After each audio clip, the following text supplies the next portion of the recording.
안녕하세요. 15년차 글쓰기 강사 한명석입니다. 좋은 글이란 어떤 글일까요?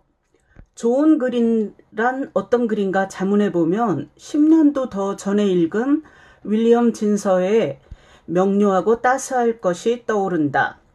너무 분명해서 각인이 되었나 보다. 명료하다가 기본이라면 따스하다는 최종적으로 도달해야 할 고지처럼 들린다. 한편의 글이 명료하기 위해서는 우선 정확한 단어를 사용하는 습관을 들여야겠다. 발음이 비슷하다고 해서 뜻도 비슷한 것은 아니라 읽는데 방해가 되거나 차마 웃지 못할 일이 벌어지기도 한다. 유사한 뜻을 가진 단어 중에서도 조금이라도 더 적확한 단어가 있다.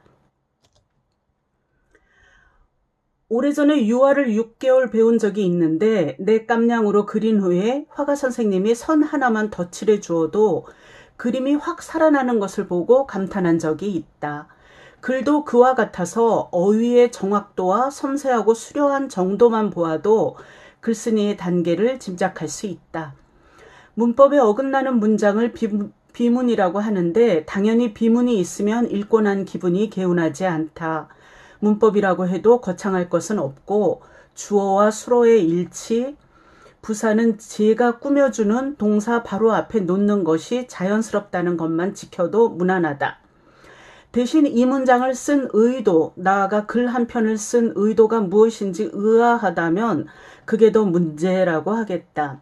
읽는 사람 생각은 조금도 하지 않고 자기 감정에만 빠져 있거나 살아온 이야기를 길게 이어가는 경우 곤혹스럽다.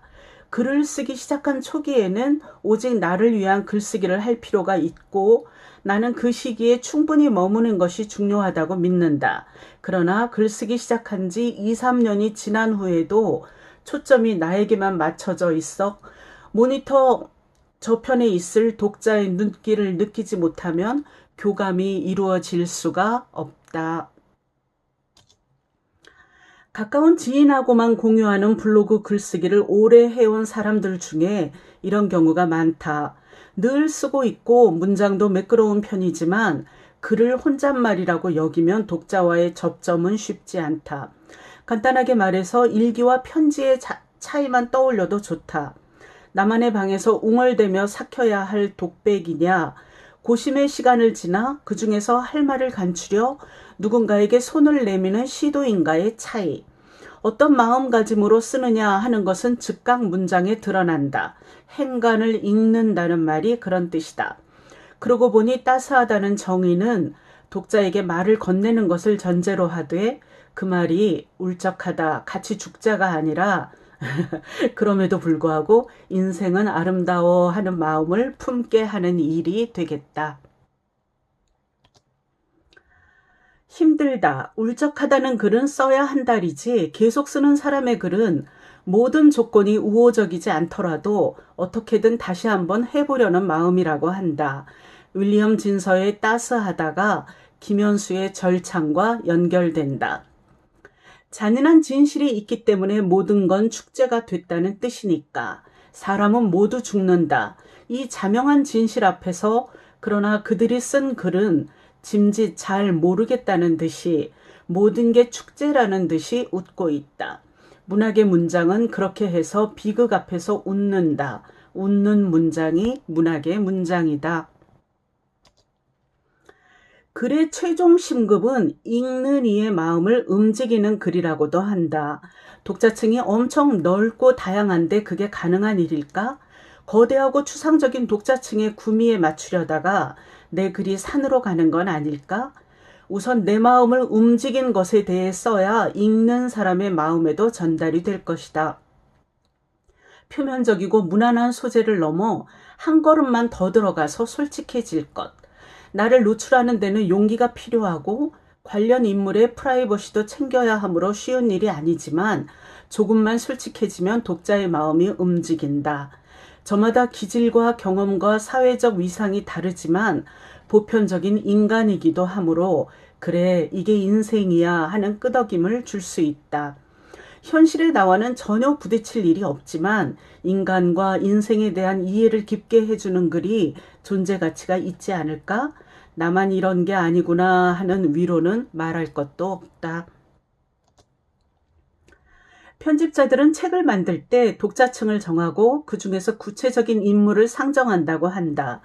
82년생 김지영이라고 치면 그이가 필요로 할 만한 핵심 내용부터 좋아할 만한 표지 디자인까지 다 거기에 맞춘다고. 글쓰기가 익숙해졌다면 우리도 응용할 만하다.